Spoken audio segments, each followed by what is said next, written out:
Hi guys, Andrew here with headphones.com. Welcome to the Headphone Show, and today we're going to take a look at the Dan Clark Audio Aeon 2 Noire.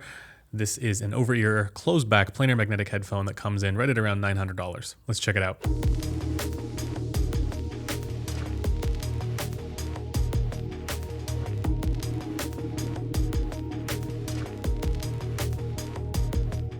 I'm going to start off this review by talking about the intangibles, or the tangibles? The tangibles.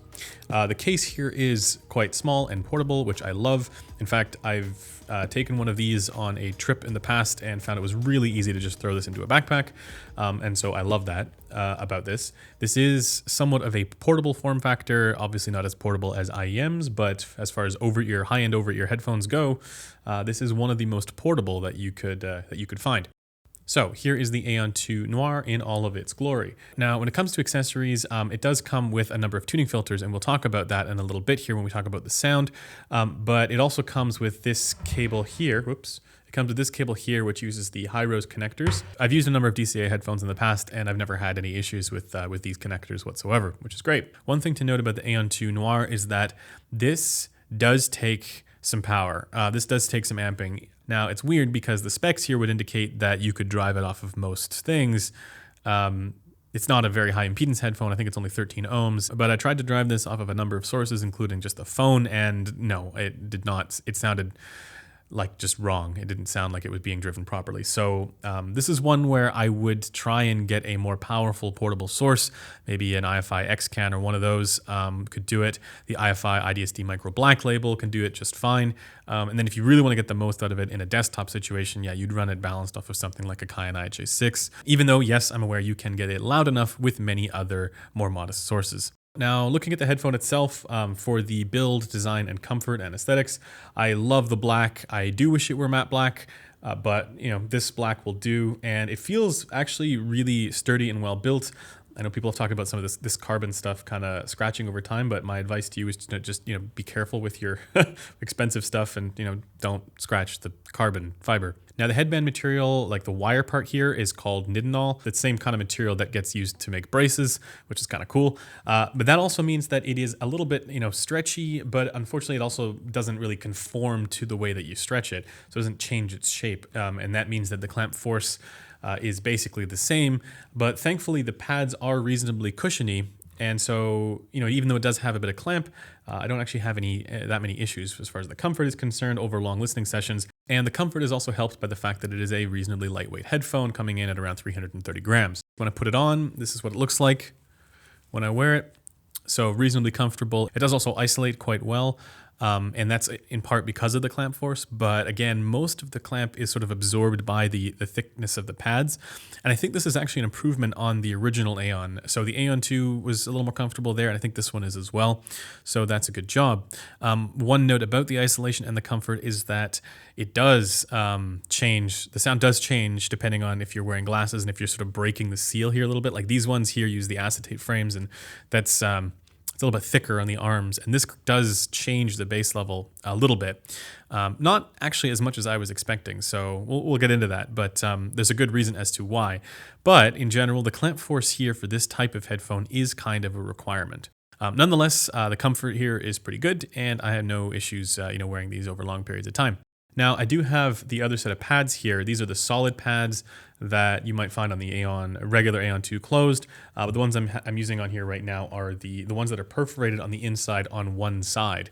They're not perforated all the way around, but just sort of on this front part here is where they're perforated, and it does change the sound considerably. The spoiler here is that the solid pads without the perforations do not sound particularly good by default without the tuning filters. And with the perforated pads, it sounds much, much, much better without the filters. And there are reasons why you wouldn't want to use the filters. So I'm going to throw the graphs up on the screen here. As usual, if you're totally new to reading frequency response, I'll have left a video in the description, linked in the description, that kind of explains how to read this stuff and make a little bit more sense of it. But in short, these are raw measurements. These are not compensated, and we do not want them to measure like a flat line. You know, we want it to sort of, you know, roughly correlate with where that target is. And also, I have to state as clearly as possible that the target I'm using here is not the only only indicator for good sound. This is just a known reference point. It's a known data point. And I've also done a video explaining exactly why I use this target here. And I do think it's worth checking that out if you are totally unfamiliar. But in any case, with the Aeon 2 Noire, one of the cool things about this is that compared to the original Aeon 2, again, using these pads, the Aeon 2 Noire with the perforated pads gets much closer to this target. And I think that's a really good thing. So let's go through that. And you can see here, it does actually have a bass shelf going on here to a certain extent. And then you do see a little bit of a mid bass bump there, but that's also not uncommon. But nonetheless, I think the bass response is generally pretty good here and definitely better than that of the original Aeon 2, which kind of bled a little bit into the mids there, or at least it extended a little further into the upper bass. Whereas with this one, there's that sort of contour that's common with the Harman target there. And I think, again, for closed back headphones like this one, I think it works really well. And then the tuning here is mostly normal. I think it's pretty good. There's a little bit of unevenness there in the upper mid-range, and then in the mid treble, it's a little bit withdrawn. And that actually helps for your consonant tones, your S's, F's, and T's. Unfortunately, this also has the effect of kind of pronouncing the 5K region or 5, 6K, that shows up in the lower treble before it. But overall, it's not really that bad and doesn't really need EQ. So I think this is mostly solid. If I had one criticism of this, it's that the upper treble is a little bit too zingy for me. And I think if people are going to use the tuning filters, that's the main thing they're going to try and curb. But the other side of it is that the upper treble, again, that sort of zingy, splashy, sizzly quality being boosted, that does also kind of balance out where the 5K, 5.5K peak is. And so it makes it so that's not really as noticeable, doesn't sound as compressed as a result. If you think about the gold planar, that was the biggest issue with the gold planar, was that it had that really pronounced 5K emphasis, and the rest of the treble was sort of gone until you got to the crazy upper air stuff. The same idea is sort of showing up here, but it's done a lot better on this because the mid treble is just a little bit pulled back there. So you don't really get any issues with sibilance here. It's more the upper shimmering edge of that, which is a little bit boosted. You see this a lot with high-end planar magnetic headphones. One other interesting thing with the frequency response for this headphone is that the resonance frequency for the Aeon 2 seems to be right at around 500 hertz. So what I mean by that is sort of where the drop-off is when you introduce an air gap. So when I'm doing measurements on the test rig, I'll put a finger in there because with certain planars, like for example the Hi-Fi Man open-back planar magnetic headphones, like the Sundara or the Ananda or the Aria, they have a really interesting behavior when you introduce an air gap, where at a certain point they will boost the bass and then it'll drop off immediately right afterwards. And so one of the things I'm trying to figure out is where that spot is. And on the Aeon 2, it's really high up. It's at like 500 hertz, 400, 500 hertz. And on many other planar magnetic headphones like the Hi-Fi Man stuff or the Audeze stuff, it's considerably lower. I don't really think it's going to detract from the sound quality necessarily when it's being worn in ideal situations, but if for whatever reason you're not getting a good seal, it is definitely going to drop out some of the bass there. So that is just something to keep in mind with this headphone. But nonetheless, that's not really something I think most folks need to worry about. I think the normal wearing situation for this headphone will be totally fine. But again, for the most part, this tuning is actually really solid. It's probably the best tuned DCA headphone that I've heard yet, and definitely a step above what you get with the solid non-perforated pads here, which I think required using some of the tuning filters. So let's talk a little bit about that next. So here are the tuning filters. You can see there's 3 different sets, and they have a notch at the top corresponding to which filter and how significant the filter is. And basically what you do with these is you put them inside on the headphone, and then that reduces the treble frequencies a little bit. The downside to this is that it is quite destructive for the micro detail, microdynamics, and sort of the trailing ends of tones. And in the case of the Aeon 2, or if you're using the non-perforated pads, there was quite a pronounced peak there in the treble that made it very aggressive sounding without these filters. So you would end up using these filters to kind of curb that a little bit. And of course, the downside there is that you would kind of lose detail as a result. And the nice thing about the Aeon 2 Noire, or at least with the Aeon 2 with the perforated pads, because I think you'd be able to put these pads on the regular Aeon 2 closed as well. The nice thing about this is that you don't need to use these filters at all. unless you really are sensitive to that sort of upper treble kind of quality there.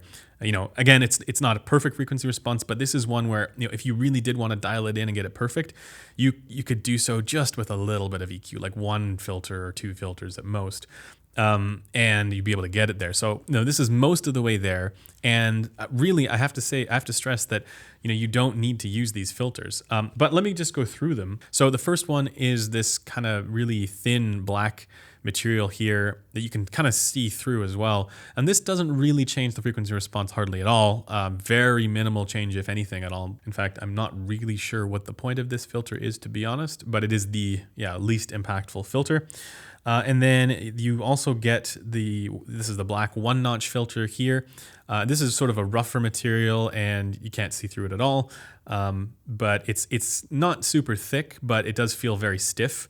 And this does reduce the treble by a couple dB. Basically everything from 5K and up, and maybe even like a little earlier as well.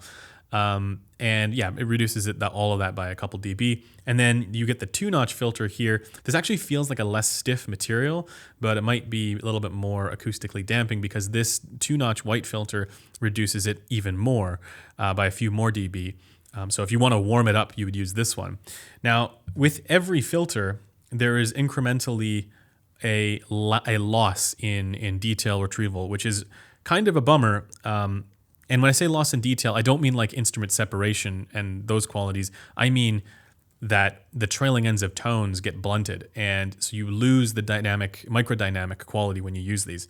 So once again, the real benefit to the Noire and the perforated pads here is that you don't need to use the tuning filters to get it to sound great. It sounds really good out of the box, and it's not too aggressive in the treble, in the mid treble, and the lower treble.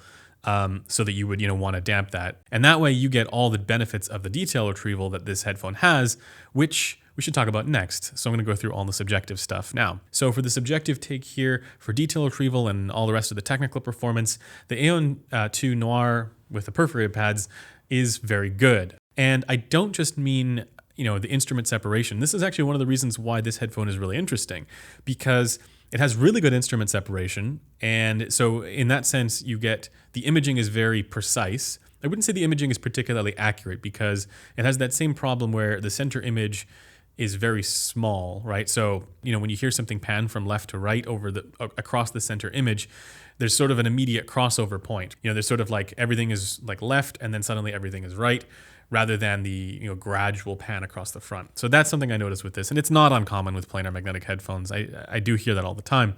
But the actual separation of those images and the precision and placement and incisiveness is fantastic on the Aeon 2 Noire. So in that sense, the image clarity is excellent here. For trailing ends of tones and the micro detail, microdynamics, at least what I'm calling here microdynamics, and small gradations of volume, the Aeon 2 Noire is also excellent. So there's no grain or haze in the mids or any of that sort of smearing stuff that you get with some lower end planars. But here's where the downside is with the technical performance of this headphone. It really doesn't have much going on for macrodynamics. In fact, it has nothing going on for macrodynamics. It is a very limp and dead sounding headphone. And this is also not uncommon with planar magnetics. Some planar magnetics, I think these sort of small form factor ones it's a little bit more common than it is some of the larger ones. But I still see it. I mean, the Hi-Fi Man and Nanda is like this as well, as is the Aria to a certain extent. The Aria not quite as dead as this, but it's funny because this has an elevated bass response and it still sounds super dead. So this is the thing. If you want really good macrodynamics, this is not that headphone. And I was even comparing this to I was actually comparing it to some of the Focal open back headphones when I was doing the more recent Focal comparison I just did with the Clear and the Clear MG and stuff. And I know it's an open back and it's not a fair comparison whatsoever, but it was just like hilarious how much more punchy those sounded, even though this measures with a more elevated bass response. So there's something else going on here as far as macrodynamics is concerned and punch and that sort of excursive quality, because it's not close. And so with this one, yeah, really that's not its strength. The strengths here are, detail, instrument separation, and clarity overall. The sense of space is reasonable. even though the imaging isn't particularly even. And where it doesn't do very well, in fact, where I'd say it does quite poorly, is in the sense of macro dynamics and that sort of excursive punch and slam quality, which nobody seems to know what that actually is or where that comes from. But I am doing my best to try and figure that out. So one day I will get to the bottom of that and everybody will be happy. Maybe not, probably not. I care. At the very least, I'm going to do some comparisons now, and the one that everybody wants to know about is how does the Aeon 2 Noire with the perforated pads compare against the Focal Celestee? I'm saying Celestee now because I was corrected on that. And I actually think that the tuning for both of them is fairly similar. There are some subtle differences, but the Celestee also has a mid-bass emphasis. It also has that sort of Harman contour there for the lower mids and the upper bass. The one difference is that the Aeon 2 Noire is more boosted in the upper treble frequencies and a little more withdrawn there in the mid treble frequencies. So there's a little bit more contrast there in the mid treble on the Aeon 2 Noire than there is on the Celestee, whereas the Celestee is a little bit more even there throughout the treble. But for people who want more air, then the Aeon 2 Noire would be the way to go. And when it comes to that instrument separation quality, especially during busy passages, this does also have the planar advantage. Even though I don't think for micro dynamics or micro detail, this is all that much better. It's more about the instrument separation quality where this does better. But then the big difference with the Celestee is that the sense of punch and macro dynamics is quite a bit better on the Celestee, whereas on the Aeon Noire it's not at all there. But where the Aeon Noire wins is in the sense of sort of space and stage and that kind of stuff. So really between the two, I think it's going to come down to this. If you want better macro dynamic punch and excursive quality, the Celestee would be the way to go there. And if you want a slightly more spacious presentation, because the Celestee is a little bit forward and intimate there, it's a little tighter of a soundstage, then the Aeon 2 Noire would be the way to go. But really, I think in both cases, you can't really go wrong. It just depends on which qualities you value more. Some people are going to index harder for soundstage, in which case this is going to be less offensive. And some people are going to index harder for dynamics and punch. And in that case, this is not the right choice. You would rather you're better off going with the Celestee on that one. But really, I think that's what you should base your choice on, not so much the tuning differences, because while they are different in their tunings, they're not that different, right? They're not massively different. They go for a similar kind of target, and both are reasonably close to Harman, close enough where you're getting that kind of sound. Now, some other comparisons here, comparing it to the Audeze LCD XC. Obviously, this is way lighter, way more comfortable than the XC. The LCD XC is a 670 gram headphone, at least the carbon one. And this is like half of that, literally half of that. But when it comes to the technical performance, so for the detail and all that stuff, the XC absolutely outclasses this headphone, and not just in terms of macro dynamics, but everything, detail and all that stuff. Instrument separation and incisiveness is better on the XC. The one thing though is that the Aeon Noire does have a more agreeable frequency response without EQ. So if you're a no EQ kind of person, you may actually enjoy this more. Whereas the XC is mostly good. It's actually quite a bit better than it used to be.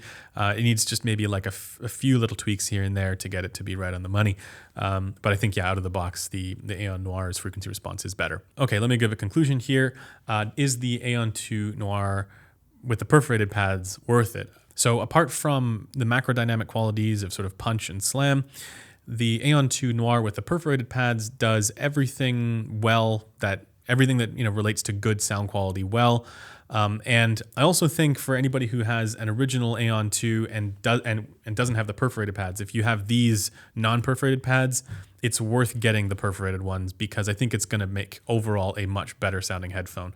And in my mind, that also solves the problem of people having to blunt the detail with the tuning filters. So in some ways, this is almost like a review of the perforated pads, in which case I can confidently say, the perforated pads are an easy recommendation. And for the rest of the headphone, I do absolutely recommend it. Once again, as long as you're not, too worried about the punch and slam, because again, not everybody really cares about that. I know lots of people who are just like they don't care. Anyways, that does it for this video. Thanks for taking the time to watch it, and I will see you guys in the next one. Bye for now.